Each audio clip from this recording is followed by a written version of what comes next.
my mom and dad for raising me. My mom and dad had 14 children. I was number 13.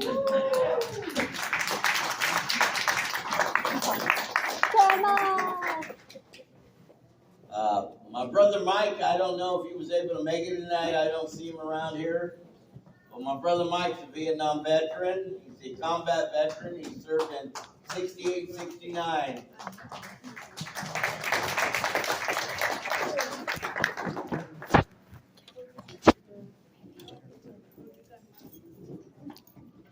My eldest sister, I should say, is Margaret. She's here with me.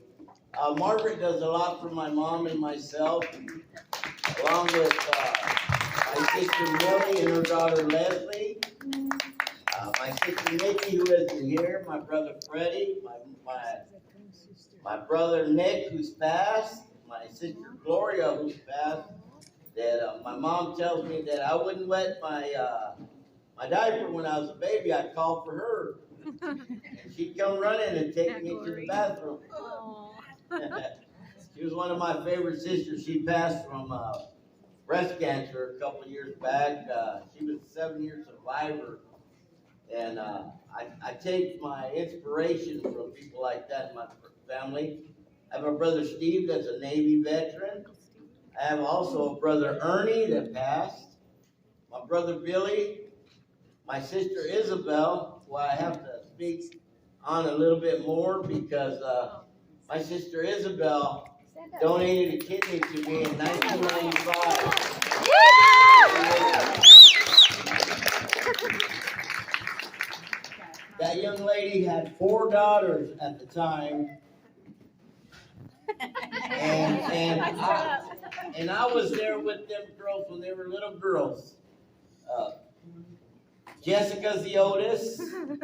Bella, Alexandra, I don't think made it, but Shauna's the baby.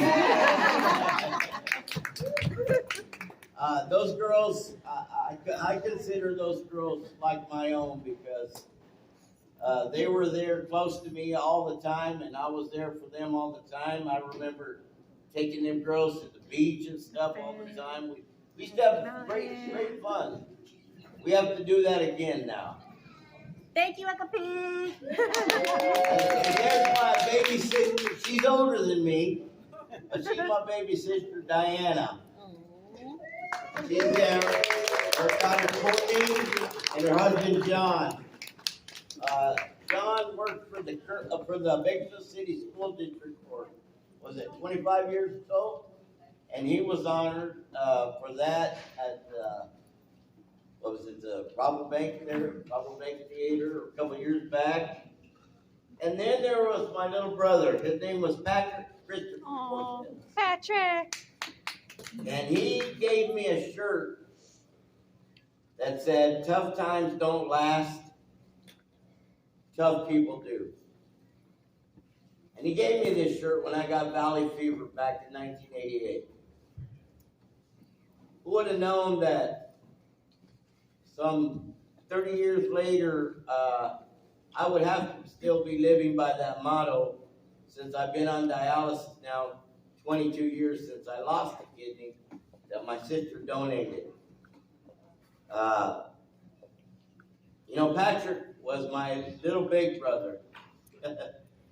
He was a very, very funny guy, a real great kid, and I just wish he was here still, because that guy was he was everything to my mom and dad. He came 7 years later after me, so all my sisters were all older than me. So they'll tell you to this day I'm the most spoiled one in the family. We believe it. But I want to thank my dance partner Ruth Mora. Dolores Hughes, Karen Bollinger, Irene B. and Pedro, Robert and Marianne Sanchez, Emilio and Rosie Gonzalez, Bubba and Lindy Adami, the Sunday Bingo Kitchen help that helped me every week without breaking my neck because I was always demanding of them. I want to thank Tricia and Mike Hernandez that helped do the cooking tonight. And I want to thank Al Lopez and Helen Barron Lopez, who just became a State Hall of Fame member 2 weeks ago.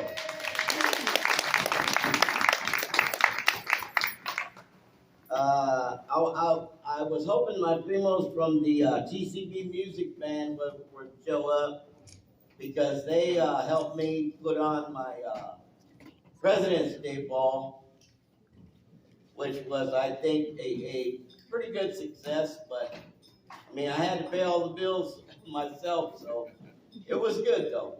We had a good time, I think, and I think everybody enjoys the band and the food. So I want to thank all my nieces and nephews and stuff.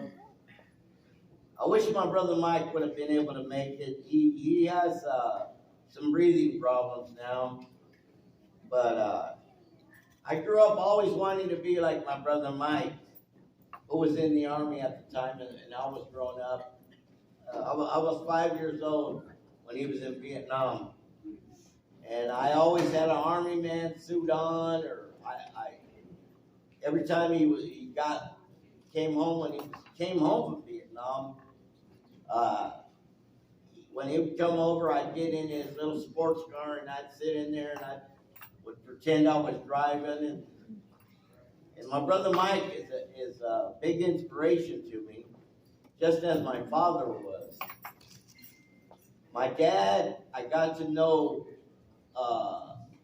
a lot better as he was getting ill in his later days of life.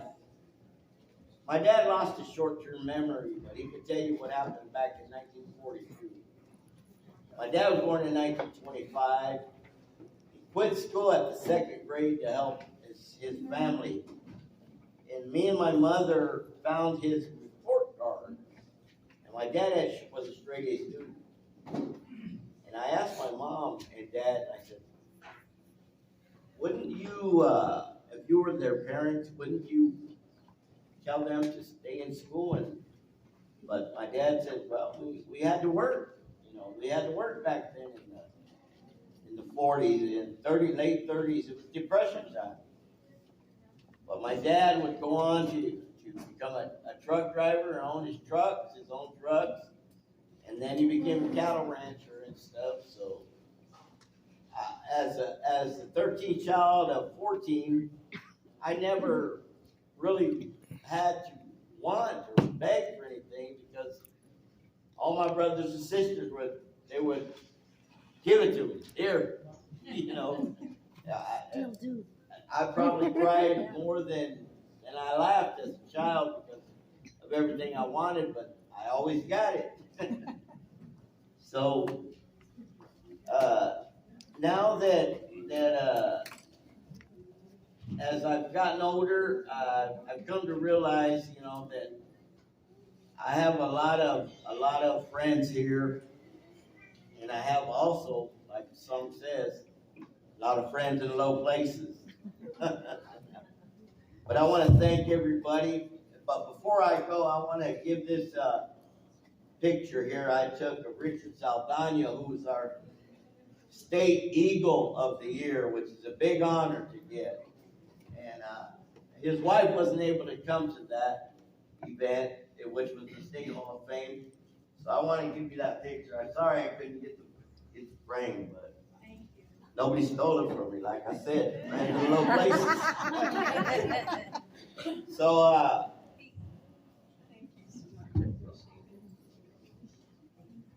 I went to school in Eagle Pass, Texas for high school, and we were the Eagles. And I came home and I became a Blade. So in the end, I was an Eagle, and now I'm an Eagle again. So I want to thank everybody here that came out, all my family, not all of them, but a few of them. I want to thank you all for tonight's evening. Thank you.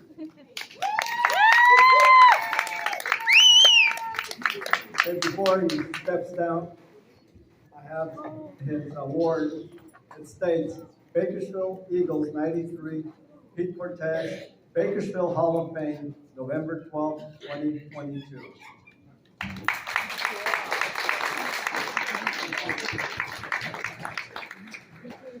Yeah.